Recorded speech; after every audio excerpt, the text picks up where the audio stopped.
I'm not getting out of this car for anything less than $50,000. Jessica sat stone-faced in the back of the white Rolls-Royce, tossing the $1,000 cash I'd given her as a getting out of the car gift onto the floor mat. Jess, we're going to be late for the ceremony. Don't do this. Don't embarrass Alex. Her sister and maid of honor, Lauren, pleaded from the seat beside her. I was standing outside, the driver holding the door open, a fixed smile on my face for the neighbors who were starting to gather. Tiffany got a Cartier bracelet when she married Mark. A $50,000 check is the least I deserve. Why should I get less than her? Jessica crossed her arms, refusing to budge. This was my wedding day. Part 1. You can't come in without paying the toll.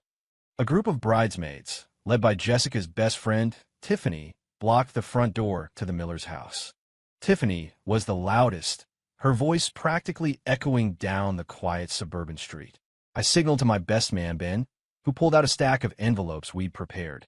I thought the whole point was to barricade the bride's bedroom, not the front door, Ben muttered under his breath as he started handing them out. I shot him a look. Just pay them. Today wasn't the day to get hung up on details. Ben got the message and slid the cash-filled envelopes through a mail slot in the door. The other bridesmaids squealed with delight and immediately stepped aside. Wait a second. Is this only $200? Tiffany, however, hadn't moved. She'd opened her envelope and was staring at the contents with a look of disgust. Come on, Tiffany, it's just for fun. $200 is a great bonus, one of the other girls said, already tucking the money into her clutch. In our circle, this little door game was just a tradition. $100 was generous. I doubled it to be safe. It's not the same, Tiffany scoffed. When I got married, my husband gave every single one of my girls $1,000. And I'm the maid of honor stand-in, she said, conveniently ignoring Lauren, the actual maid of honor. I deserve special treatment. Alex, you figured out. She disdainfully pushed the envelope back through the mail slot. My jaw tightened. I turned to Ben. You got any more cash on you? Ben looked annoyed, but he reached into his pocket and pulled out a thick roll of bills. I peeled off 6 $100 bills, stuffed them into the envelope, and pushed it back through. There. Now open the door. Tiffany took her time opening it and counting the money. $800? Fine, she said with an exaggerated sigh. I guess that's good enough to pass the first test.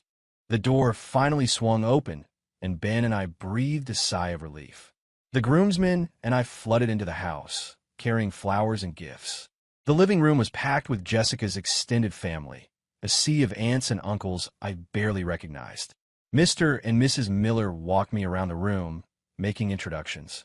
I shook hands, smiled, and handed out small gifts until my face hurt. Finally, I made it to Jessica's bedroom, only to find the door locked. Ben knocked loudly. Delivery for the beautiful bride. Let's go. Tiffany's voice floated through the door again. This is round 2.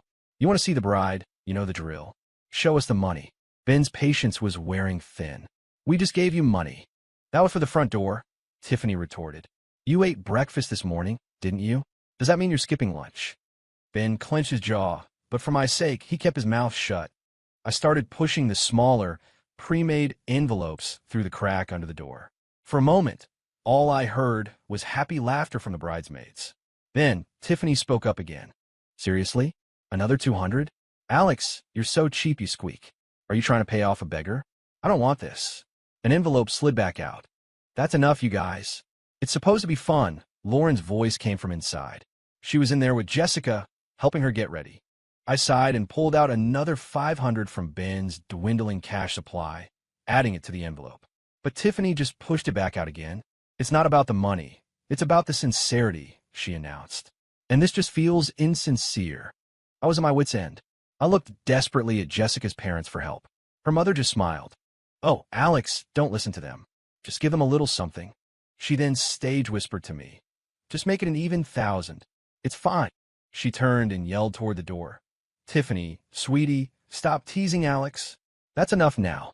Then lowered her voice again to me, adding, Tiffany's husband is a big deal on Wall Street. It doesn't hurt to stay on her good side. My stomach churned. An even 1,000?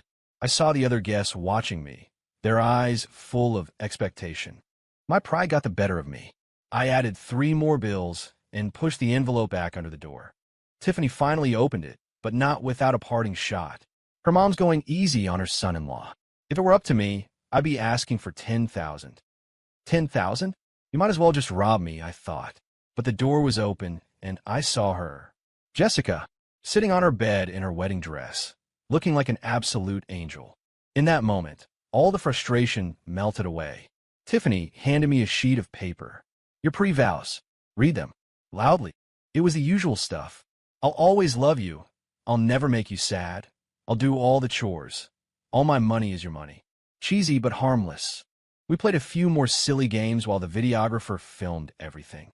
Finally, I slipped the ring on her finger. It was official. I had my bride. We made our way downstairs and out to the waiting limo. As I went to open her door, Jessica held out her hand. Where's my gift? Part 2. I immediately pulled out the 2 gift boxes I prepared. Inside each was a designer handbag I knew she wanted, worth a few $1,000s each. One for each hand to hold on the way to the church, a local tradition. But the moment she had them, Jessica tore them open right there on the sidewalk. When she saw they were just the handbags, her face fell. That's it? This is it. It's a symbolic gift for good luck, I said through a forced smile. What's so lucky about a couple of purses? She snapped. Lauren quickly stepped in.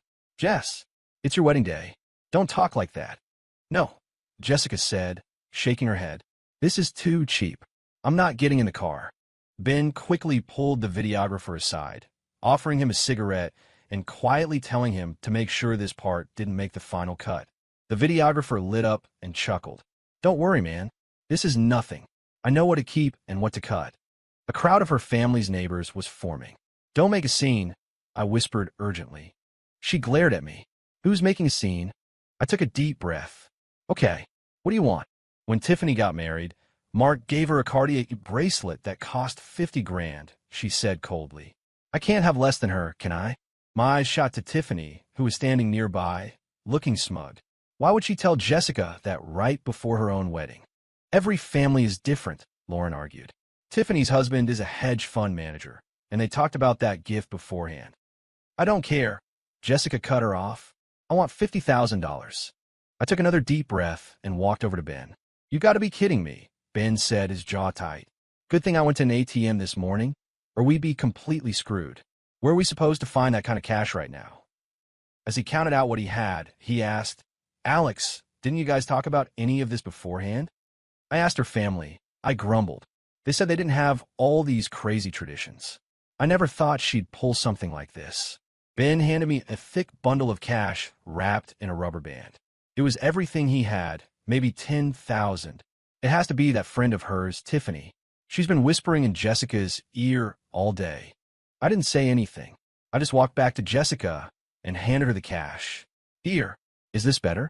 Can we please get in the car now? Jessica took the money, flipped through it, and scoffed. This isn't even close. This is where we left off. I looked at the crowd, at the waiting limo, at the sister pleading, and at my bride, who was holding our wedding day hostage. The limo driver, a guy I knew, had started the car. It was now or never. What about a check? I said, my voice strained. I can write you a check right now. Jessica's eyes lit up. Fina, 50,000. Not a penny less.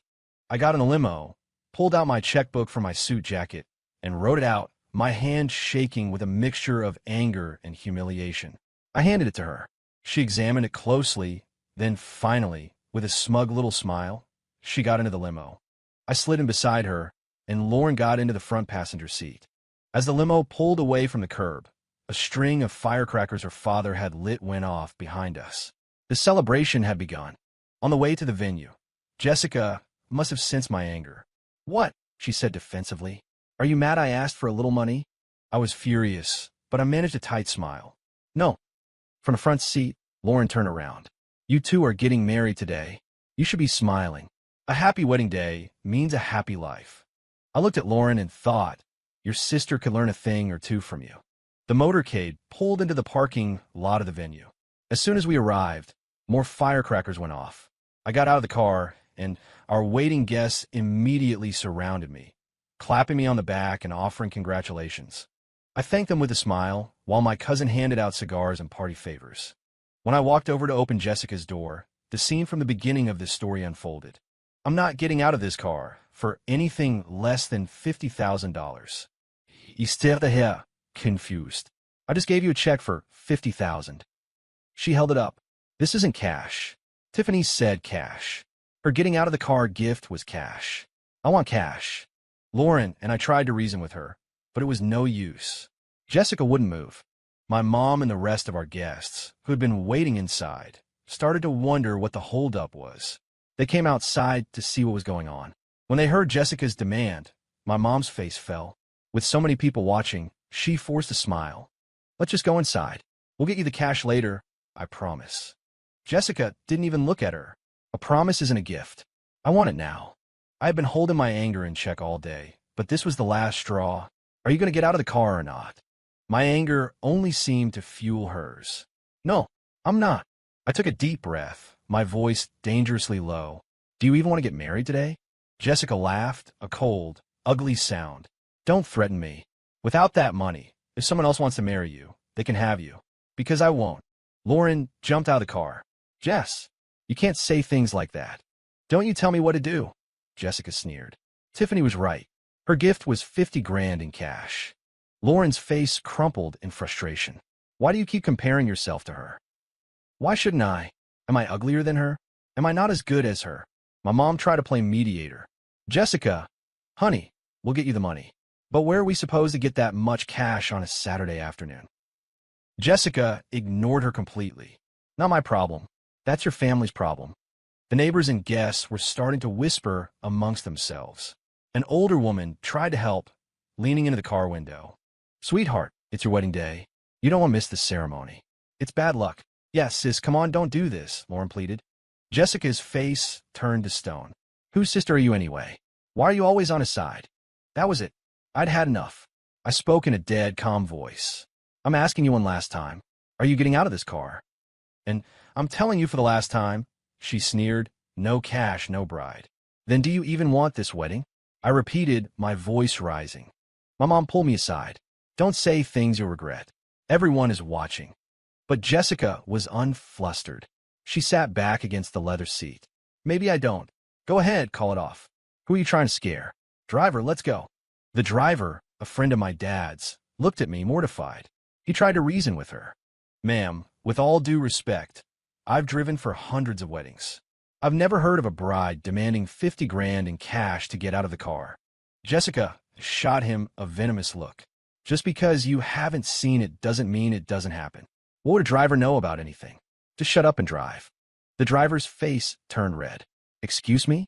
How dare you speak to me like that? I started to laugh, a bitter, hollow sound. You know what, Jessica?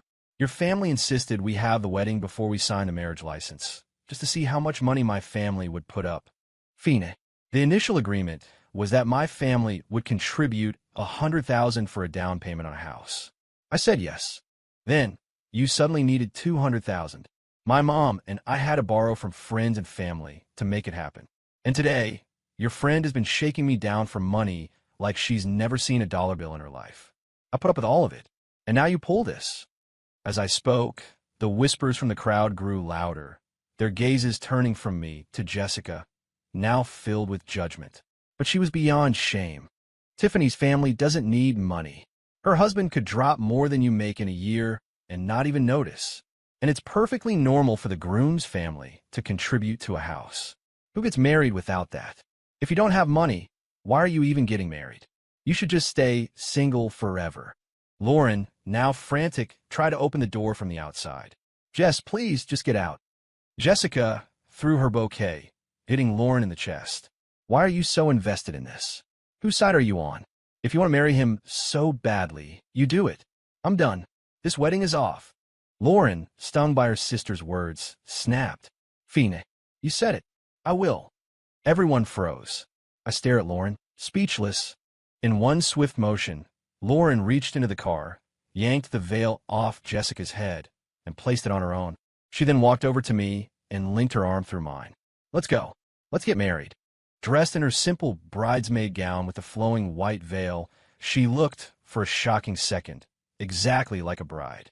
Don't be ridiculous, I mumbled, pulling my arm away. But Lauren looked me straight in the eye. I'm not being ridiculous. Let's do it. I'm not afraid.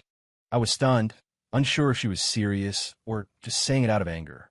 I remember the day I was supposed to meet Jessica for our first date. It was Lauren who showed up first to feel me out. If she hadn't approved, Jessica never would have even come to the restaurant. My relationship with Jessica had been practical. My contracting business was just starting to take off, and I was too busy for the drama of dating. She was beautiful, and when we were dating, she was always sweet and agreeable. Plus, my mom, who had me late in life, was getting older. After my dad passed, I could see the loneliness in her eyes. I didn't want to wait any longer. After 6 months, I told Jessica I wanted to get married. She didn't say yes or no, just that she had to ask her parents. So I went with her to meet them. They seemed happy with me, and then we talked about the financial contribution. They wanted $100,000 for a down payment on a house. With a house I inherited from my dad, my own condo, and a small rental property, plus my business savings, I agreed on the spot. In this market, $100,000 was more than reasonable. That night, my mom was so happy she cried. She stood in front of my dad's picture, telling him the good news. But less than a week later, the Millers called me back. They'd reconsidered. Our other daughter's cousin got married last year, and their contribution was over $150,000, Mrs. Miller had explained. With inflation and everything, and since Jessica is getting married later, we think $200,000 is more appropriate. I looked at Jessica, but she just sat there, scrolling through her phone as if she couldn't care less. It was Lauren who spoke up. Mom, Dad, people are all over the internet complaining about the insane cost of weddings these days. Part 4, her mother shot her a glare. What do you know? Those stories are about millions of dollars. This is different. Go to your room. This doesn't concern you. Lauren stuck her tongue out, gave me a sympathetic look, and left. I tried to explain my situation to her parents. Mr. and Mrs. Miller, you know my dad is gone. It's just me and my mom. My business is doing okay, but a lot of my capital is tied up in current projects. I can't pull that much cash out right now. Oh, Alex, don't you worry, Mrs. Miller said sweetly. We're not unreasonable people. We took your situation into account. That's why we're not asking for more. Tiffany's husband gave her family $500,000, you know. We never even brought that up. Her husband nodded. I've looked into it. Your line of work, custom home renovations, it's a good business. With these crazy weather patterns, people are always upgrading. $200,000 is just a couple of big projects for you. I felt trapped. I'll go home and discuss it with my mom, I said, though I'd already decided this was a deal breaker. I was mostly disappointed in Jessica. She hadn't said a single word in my defense. When I told my mom, she sat in silence for a long time, a worried look on her face. Agree to it, she finally said. $200,000 is a lot, but we can scrape it together. Alex, try to see it from their side. It's not easy raising a daughter. Money, we can always make more. What's important is that you two are happy. Don't let this ruin your relationship. I had planned to talk to Jessica to ask her to stand up for me with her parents. If she refused, I was ready to walk away. But after hearing my mom, I couldn't bring myself to add to her worries. So I called Ben and a few other friends, borrowed some money, and along with my own savings, I just barely managed to pull it together. I never imagined that on the wedding day itself, Jessica would pull a stunt like this. Tiffany was now fanning the flames. The Walker family clearly has no respect for you, Jess. Let's just call this wedding off. She grabbed Jessica's arm and started pulling her away toward the street. Jessica hesitated for a second, but when she saw me standing there, making no move to stop her, her face hardened with anger, and she let Tiffany lead her away. As they walked, Tiffany was already on her phone. Mark, can you come pick me and Jess up? Yeah, the wedding's off. I don't have time to explain. Just get here. After hanging up, she said to Jessica, Don't you worry, sweetie. All of Mark's friends are loaded. I'll have him introduce you to someone way better than Alex. My mom tried to run after them, but I held her back. Oh my God, what are we going to do? She cried. This is so humiliating. Her eyes rolled back, and she collapsed. I scooped her up and carried her back into the now empty venue, relatives rushing to help me get her onto a couch in a bridal suite. My aunt said it was probably her low blood sugar acting up and mixed some sugar water for her. Outside the door, relatives and even some of the catering staff were whispering. My head was pounding. A few minutes later, my mom woke up, tears streaming down her face. What now, Alex? What now? Lauren came into the room and knelt by the couch. Mrs. Walker, I am so sorry. My mom just looked at her, sighed, and said, Could you all please leave? I just want to rest. Lauren and I stepped out of the room. I went out onto the balcony for a smoke, my mind racing. Lauren followed me. My phone buzzed. It was Mrs. Miller. The second I answered, she started screaming. Alex Walker, what the hell did you do? How dare you upset my Jessica like this? My mind went cold. What did she tell you? She said you refused to give her the wedding gift and told her the wedding was off. That's a lie. I said flatly. I offered her gifts. She said they were too cheap. Then I gave her a check, and she demanded cash. Mrs. Miller scoffed. $50,000 is too much. Tiffany got a diamond necklace that cost double that. Why should my daughter get less? This isn't about the money. I exploded. It's about the fact that you never said a word about this until today. Part 5. What do you mean we never said anything? Do we have to spell everything out for you? She shrieked. You get over to our house right now and explain yourself. There's nothing to explain. I shot back. Even if I came, I don't have $50,000 in cash to give you. That sent her over the edge. What did you just say? Are you calling this wedding off? If that's what it takes, then yes. I yelled and hung up. Lauren looked at me, her eyes wide. My mom. I just shook my head. A moment later, my phone rang again. Mr. Miller. Listen here, Alex, you've got a lot of nerve, he barked. Are you trying to bully my daughter just because her family is a little more modest than yours? This has nothing to do with that, I said, trying to stay calm. Your daughter is obsessed with comparing herself to her friends. Tiffany gets a $50,000 gift, so she has to have one too. He cut me off. Comparison is how we improve. It shows she has ambition. Maybe she's just trying to motivate you. Don't you dare turn your own shortcomings back on her. I never liked you for her, you know. It was Jessica who insisted you were the one. Is this how you repay us? Is this how your family does things? I was speechless. This family was unbelievable. Whatever you say, sir, I said, too exhausted to argue. And then Jessica herself called. Alex Walker, you are unbelievable. How dare you talk to my parents like that? If you don't come over here right now and apologize, I will never forgive you. This wedding is over. I let out a cold laugh. Fine. Wedding's over. Just give me back the $200,000. She laughed right back. The money is in our account. It's our money now. You want it? Come and try to get it. I felt like my head was going to split open. I had never met a family so utterly shameless. Just as Lauren was about to say something, her phone rang.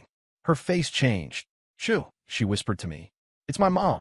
She answered, putting on speaker, but holding it close. Mom, what's up? I could hear her mother's frantic, angry voice pouring through the phone. Then Lauren spoke, her voice quiet but firm. Do you hear yourselves? You change your minds every 5 minutes. I told you, people don't do things this way anymore. It's tacky and greedy. Did you listen to me? No. And my sister, all she does is listen to that toxic friend of hers, Tiffany. With that, she hung up and looked at me. I sighed. In that entire family, Lauren was the only one with any sense. How could two sisters, raised in the same house, be so different? Thinking about what her parents and Jessica had just said, I walked back into the main hall. I clapped my hands to get everyone's attention. Hey everyone, I'm sorry for this whole mess. It's embarrassing, and I apologize for wasting your valuable time. Today's wedding is canceled. I bowed deeply to the remaining guests. My relatives were all supportive, telling me it wasn't my fault and that they were just glad my mom was okay. Then they started muttering about the Millers, about how classless and shameless they were. Lauren, standing beside me, looked mortified. She stepped forward and also bowed. I'm so sorry, everyone. This is our family's fault. On behalf of my parents and my sister, I apologize. Her gesture silenced the criticism. My aunt sighed and said, We just wish you had been the one he was marrying. Ben patted her on the shoulder. If your sister were half as decent as you, we wouldn't be here. The last of the curious onlookers drifted away. I knew this disaster would be the talk of the town for weeks, but there was nothing I could do about it. At least everyone saw what really happened. The fault wasn't on my family's side. My relatives took turns comforting my mom, and she gradually calmed down enough to get up and see them off. I went downstairs to settle up with the limo driver and the wedding planner, then called Ben to deal with the reception hall. The deposit was gone, and I knew there would be other fees. When the house was finally quiet, it was just me, my mom, and Lauren. She walked over to my mom again. Auntie, I'm so sorry. My mom looked at Lauren and nodded slowly. It's not your fault. You're a good girl. I know that. Lauren looked pained, torn between anger at her sister and loyalty to her family. My mom went back to her room to lie down, but not before telling me to drive Lauren home and not to fight with her family. As I walked Lauren out, I saw the red carpet still laid out on the front steps, the confetti from the firecrackers scattered across the lawn. It was a bitter sight. I ripped the groom's boutonniere from my lapel and threw it in the trash. Lauren walked silently beside me. Once we were in my car, I let out a long, shuddering breath and started the engine. Lauren saw the look on my face. Maybe I should just get an Uber. I shook my head and pulled away from the curb. No, I'll take you, but I'm just dropping you at the entrance to your neighborhood. I'm not going in. Lauren just nodded, sitting in the passenger seat, her eyes fixed on me. When we reached her neighborhood, I pulled over to the side of the road. After she got out, I called after her. Lauren. She turned. Yeah. I managed a small smile. Thank you. She waved a hand dismissively. It was nothing. Bye. I watched her walk away in her bridesmaid dress, a lonely figure on a day that was supposed to be joyous. I lit a cigarette, and just as I finished it, my phone rang. It was Lauren. What's wrong? I asked. Don't say anything, she whispered. Just listen. I want you to hear what's happening in my house. Is that a good idea? I asked, surprised. It's fine, she insisted. I lit another cigarette and waited. A moment later, I heard her whisper, I'm at the front door. I heard the sound of the door opening, and then Jessica's voice, dripping with sarcasm. Well, look who's back. Isn't it the new bride? Lauren's voice was steady. You don't have to be like that, Jess. You're the one who said you'd marry him if I didn't. Why are you back so soon? Jessica shot back. Before Lauren could answer, her mother chimed in. This was between Alex and your sister. What were you thinking getting involved? Her father's voice was even angrier. Yeah, whose side are you on, anyway? She started it. Lauren said simply, You're the younger sister. You're supposed to let her have her way, especially on her wedding day, her mother yelled. Jessica snorted. I've said it before. She's always been jealous of me. We're not real sisters, so we'll never be on the same team. My heart skipped a beat. Not real sisters? Mr. Miller changed the subject. What's going on over at their house? What do you think is going on? Lauren said, They sent all the guests home. The wedding is off. What about his mother? Mrs. Miller demanded. She fainted. Mrs. Miller laughed cruelly. Oh, please. Fainting is easy. I'd probably do the same thing in her shoes. She really fainted, Lauren insisted. You ungrateful girl. Whose family are you a part of? Her mother screamed. I told you, Jessica said again. There's no blood between us. She was never one of us. Mr. Miller cut in, his voice cold. I don't care if his mother fainted or died. I want to know one thing. Did they say anything about the 200,000? I felt a surge of pure rage. How could he talk about my mom that way? Lauren's voice was incredulous. Are you serious? The wedding is off. Of course they'll want it back. You have to return it. Why should I? Jessica yelled. Why should I give anything back? He's right, Mrs. Miller added. After the humiliation our Jessica went through today, they should be paying us damages. And they want their money back? In their dreams. Mr. Miller's voice was venomous. Let him come and ask for it himself. I'll give him a slap across the face he'll never forget. That was it. I threw my cigarette out the window and started the car, driving straight into their neighborhood. On the phone, Lauren was still arguing. They gave you that money because they wanted to marry your daughter. Now, the wedding is off, but you still have their money and their daughter is still sitting in your house. How is that fair? What is your problem, Lauren? Jessica screamed, the sound of a hand slamming on a table cracking through the speaker. Whose side are you on? I'm on the side of what's right, Lauren retorted. You ungrateful brat. Mrs. Miller shrieked. Have you forgotten who took you in and raised you? And now you're defending that lowlife instead of your own sister. Lauren's voice was shaking with suppressed emotion. If I remember correctly, you only took me in because my parents left me a house and a savings account when they died. A house you sold. What kind of horrible thing is that to say? Mrs. Miller screamed. Do you think raising you is free? We had to sell the house to afford it. Don't you dare accuse us of taking advantage of you. If it weren't for my dead brother, I never would have taken in a traitor like you. Mr. Miller roared. Now you think you're all grown up? You think you could talk back to us? Jessica's voice dripped with poison. Tiffany was right. You're jealous of me. You envy me. You can't stand to see me happy. Oh my God, just stop with her toxic garbage, Lauren pleaded. Why should I listen to you instead? Jessica shrieked. Tiffany is just my friend, but she treats me better than my own sister ever has. What have you ever done for me? Ever since Mom and Dad adopted you, my life has been one disaster after another, and you still work for Tiffany's husband. How dare you criticize her? Get out. I don't want to see you. Part 7. Lauren turned to her parents, but they just glared at her, their faces contorted with rage. Without another word, she turned and walked out of the house. She ran right into me on the front steps. I grabbed her arms to steady her. Her eyes were red and swimming with tears. "Alex," she whispered, her face a mixture of shock and relief. "What are you doing here?" From inside, Jessica saw me and sneered. "What? You're here to beg you to come back? Forget it. I wouldn't marry you if you were the last man on earth." Her father slammed his hand on the table. "You've got a lot of nerve showing your face here. Our family has been completely humiliated because of you." "This isn't over," her mother added, her voice dripping with venom. "You owe us an explanation. An apology isn't going to cut it. Even if Jessica agreed to take you back, we never would." I stepped into the house. "You've got it all wrong. I'm here to formally tell you that the wedding is off, and I want my money back."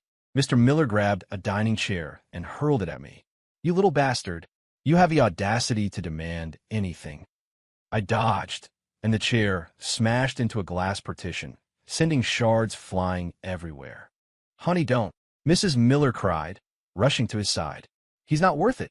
"Get out of my house," Jessica screamed. "I never want to see you again." I laughed coldly. "You think I want to be here? I'm just letting you know. I want the money back. All of it. Every last cent." I turned and walked out without a backward glance. I saw Lauren standing on the lawn, frozen. I grabbed her hand and pulled her with me down the driveway. Behind us, I could hear the three of them screaming insults, calling me a bastard and Lauren a traitor. I didn't stop until we were both in my car and speeding out of the neighborhood. In the quiet of the car, Lauren finally broke down, sobbing uncontrollably. After 6 months of dating Jessica, I had no idea Lauren was adopted. I drove until I found a quiet, empty parking lot and stopped the car. I handed her a couple of tissues from a glove box. She wiped her eyes and stared out the window, her breath catching in ragged hitches. We both sat in silence for a long time.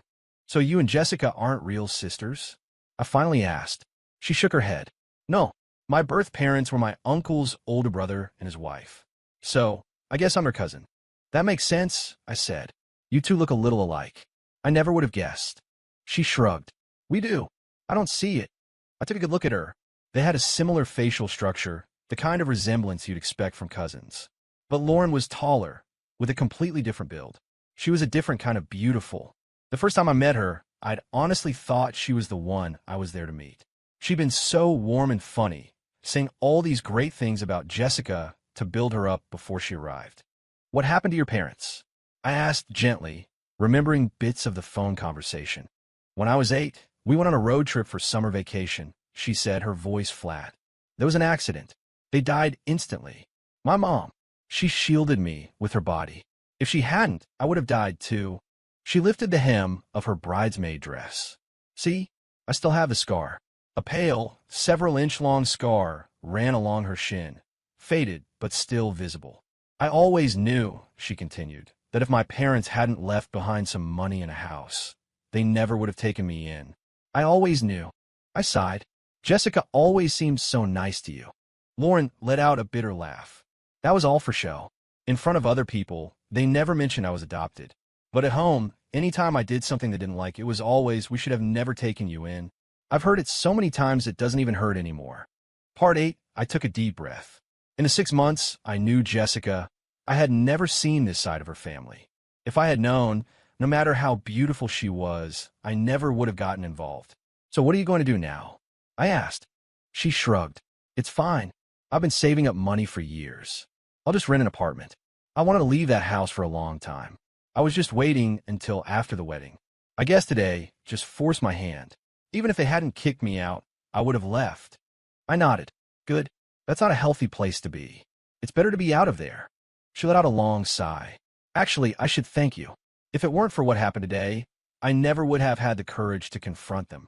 Hearing them say all those things out loud, it just confirmed that I made the right decision." "I should be thanking you," I countered. I know you always had my back when I was dating Jessica, and you were the only one who defended me when her parents were making those demands. Lauren just smiled. I have a condo that's sitting empty, I said. You can stay there until you find a place. Oh, I couldn't, she said immediately. It's no big deal. It's just sitting there. Please use it. She hesitated, then nodded. Okay, but just until I find my own place. I nodded, and we drove to a Target so she could buy a change of clothes and some toiletries. At the checkout, the cashier saw me in my suit and her in a bridesmaid dress and smiled. You two make a lovely couple. Oh, we're not. She's my friend, I stammered. Lauren just smiled politely. I took her to the condo, showed her around, and gave her the keys. When I got home, my mom was still awake. We talked for a long time. She was upset, but mostly she was embarrassed. I don't know how I'll ever face the neighbors, she said. It's not our fault, Mom. We have nothing to be ashamed of. She knew I was right. She sighed and asked me to go with her to my dad's picture on the mantel. Please watch over our Alex, she whispered. Help him find a good wife. I chuckled. Yeah, Dad, your last pick was a real winner. Don't you blame your father for your own bad judgment, my mom muttered, but she was smiling a little. I promised her I'd find someone better next time. That night, I lay in bed, thinking about how to get my money back. There was no reasoning with the Millers. Going over there would just lead to another fight. Everyone in the neighborhood already knew the story. I had nothing left to lose. I called Ben and asked him for the name of a good lawyer. I was going to sue them. The next few weeks were a blur of work. Winter was approaching, the busiest season for my home renovation business. A major cold snap was predicted, and everyone wanted new insulation and heating systems installed. The work was a welcome distraction. Then, one day, I got a call from Jessica. Alex Walker, what the hell is wrong with you? She screamed into the phone. You're suing my family? You didn't return the money, I said calmly. I have a right to protect myself legally. In your dreams, she shrieked. After the humiliation you put my family through, we should be suing you. I wasted 6 months of my life with you. And what about all the money we spent on wedding preparations? I lit a cigarette. Tell it to my lawyer. I hung up. A few days later, I was out treating my crew to pizza and beer after a long week when my mom called, her voice trembling. Jessica's parents were at our front door, screaming and cursing. I told my guys to enjoy their dinner and drove home. As I pulled up, a neighbor stopped me. Your ex's parents are completely unhinged, he said. They were screaming in the street, then they went up and started banging on your door. The things they were saying. Horrible. Part 9, I could hear Mrs. Miller's shrill voice from the bottom of the stairs. I calmly called 911, then went up. I didn't say a word. I grabbed each of them by the arm and dragged them down the stairs. Mrs. Miller tried to scratch my face, but I blocked her. Mr. Miller swung at me, but I twisted his arm behind his back. I shoved them onto the lawn. If you have a problem, you deal with me. Don't you dare harass my mother. Mrs. Miller immediately threw herself on the ground. He's attacking us. Help! Someone call the police. The neighbors who had gathered just laughed. One of them, the man who had warned me, stepped forward. You people have some nerve, demanding 50 grand to get out of car. What kind of parenting is that? Enraged, Mr. Miller lunged at him and punched him square in the face. Mind your own damn business. The man fell to the ground, clutching his nose. The other neighbors immediately surrounded Mr. Miller. You think you can come into our neighborhood and assault people? Mr. Miller, suddenly realizing he was outnumbered, tried to run. His wife scrambled up to follow him, yelling over her shoulder, "You just wait." But a police car was already pulling up to the curb, blocking their escape. The scene descended into chaos. The neighbors all started talking at once. Mrs. Miller grabbed a police officer's arm and started a theatrical, sobbing performance. "Officer, you have to help me. Is it a crime to want the best for your daughter?" The more she talked, the more the officer's expression soured. "Ma'am, are you saying you demanded $50,000 cash for your daughter to get out of a wedding limo? You know we don't encourage that kind of thing. It's a local custom." Mr. Miller blustered. "My daughter is worth it." Just then, the injured neighbor pointed at him. "He hit me." The police saw the blood pouring from the man's nose and immediately put Mr. Miller in the back of the squad car. I went down to the station with a few of the neighbors to give a statement. The lawsuit for the money was a civil matter, but assault was a criminal one. Mr. Miller's arrogance didn't do him any favors at the station. He was held for a week and had to pay over $15,000 in medical bills and damages. Jessica called me again, screaming and cursing. This time, I didn't hang up. I just put the phone on speaker and hit the record button. A few days later, I walked into my office to find Lauren sitting there. "Lauren, what are you doing here?" I asked, a sudden fear that she was here about her parents. She just shrugged. "I'm unemployed. I saw the help wanted sign in your window." "What happened?" "I worked for Tiffany's husband. Remember? My sister had Tiffany get me fired." I shook my head in disbelief. Even if she didn't consider Lauren a real sister, she was still her cousin. But my business was booming, and I desperately needed an office manager. "This isn't a big corporation," I warned her, "and you'd have to come out to job sites with me sometimes." "I don't care," she said, "as long as I get paycheck." I smiled. "You're hired." "Thanks, boss," she grinned. The court date arrived. The Millers were there, all three of them, and started insulting me the second I walked in. I ignored them and focused on my lawyer. The judge quickly warned them to be quiet. The case was straightforward. The money was given in contemplation of a marriage that didn't happen. Lauren was called as a witness. When she took the stand and told the truth, her family's insults became even more vile. Lauren just looked at them and said, "I'm just stating the facts." I presented the recording of Jessica's threatening phone call and the police report from when her parents harassed my mother. The judge ruled in my favor, ordering them to return the money immediately. As we walked out of the courthouse, Jessica marched up to Lauren and slapped her hard across the face. "You bitch. Are you sleeping with him? Is that why you're always defending him?" Her mother grabbed Lauren's hair and started hitting her. But it was her father who did the real damage. He ran up and kicked Lauren square in the stomach. She crumpled to the ground, unable to get up. I was thanking my lawyer and didn't see it happen at first. But when I did, I ran over, scooped Lauren into my arms, and rushed her to my car, yelling for Ben and my friends to grab her father. They tackled him and held him for the police. Given his recent assault charge, attacking someone on the courthouse steps was a spectacularly stupid move. Part 10 at the hospital, the doctors ran a series of tests. The kick had caused a ruptured bladder. It was serious, but thankfully, they said she would make a full recovery. Over the next week, I spent most of my free time in the hospital, bringing Lauren food and keeping her company. The police came to take her official statement. "If I don't press charges, will he go to jail?" she asked the officer. "Ma'am, this has progressed beyond a simple assault," the officer explained. "With an injury this severe, it's a felony. Even if you don't press charges, the state will. Your testimony could potentially reduce his sentence, but it won't make it go away." After the officer left, I asked her, "He kicked you like he didn't even know you. Why are you still protecting him?" She took a deep breath. "Let's just call it the final payment for raising me."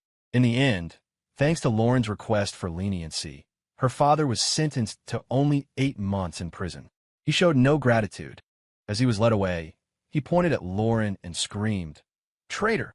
Her mother tried to lunge at Lauren again, but I stepped in her way. "Do you want to join him?" I asked quietly. She backed down. Jessica pointed a shaking finger at both of us. "I knew it. You two were having an affair all along. You'll get what's coming to you. You'll both burn in hell." I looked her dead in the eye. "Maybe, but it looks like your family is getting what's coming to them right now. By the way, where's your good friend Tiffany? With all this drama, you'd think she'd be here to support you." Jessica's face paled.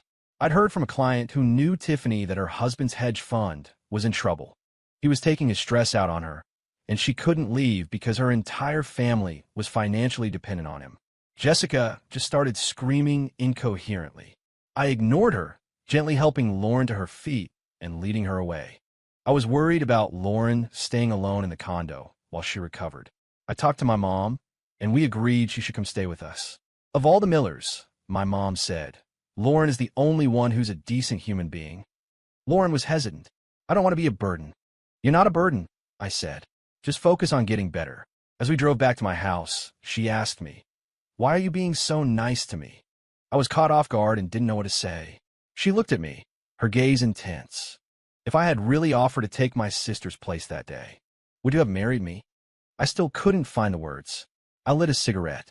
She plucked it from my fingers and tossed it out the window. "I asked you a question." I shook my head. "I don't know how to answer that." "Just say what you're thinking. It's not that hard." I tried to change the subject. "You know, when I went to meet your sister for our first date, the moment I saw you, I thought you were her." A small smile played on her lips. I know. You know, your eyes practically popped out of your head when you saw me, she said, laughing. I'm not stupid. I felt my face flush. Well, seeing a beautiful woman on a blind date. She leaned in, pretending she didn't hear. What was that? A beautiful what? I took out another cigarette, but she snatched the pack away. Answer the question. Stop trying to dodge it. I sighed, defeated but smiling. A beautiful woman. She laughed, handing the pack back. I know. I lit a cigarette. You know that too? She turned to me, her expression soft.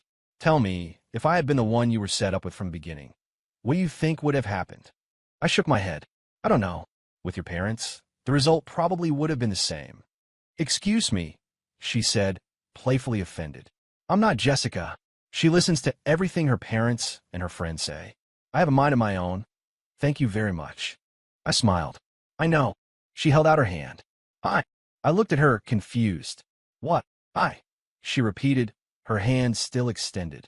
My name is Lauren Miller. I believe we were set up on a date. I stared at her for a long moment. Don't be silly. Who's being silly? She insisted. I'm introducing myself. Don't you have any manners? She wiggled her fingers. Hello. My name is Lauren. I'm 25. A friend set us up. What's your name?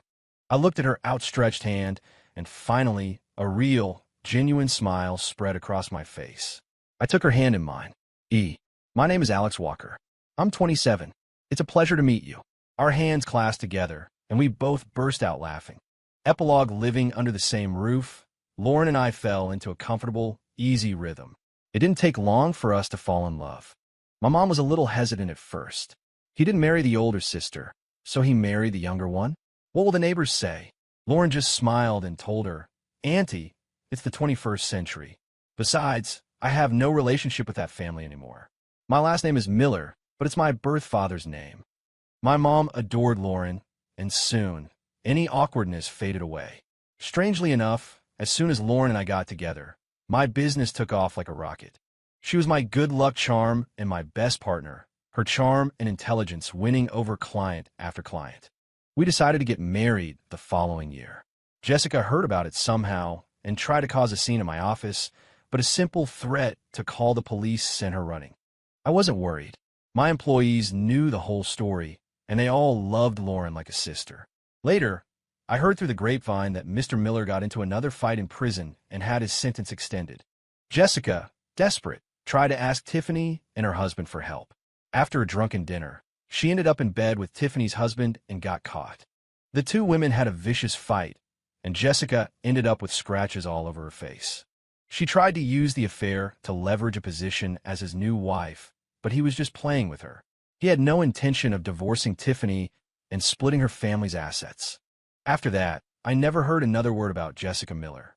On the day of our wedding, as we walked out of the courthouse with our marriage license, Lauren suddenly felt nauseous. A trip to the doctor confirmed it. She was pregnant, with twins, a boy and a girl, a fresh start, and a complete family all at once. The end.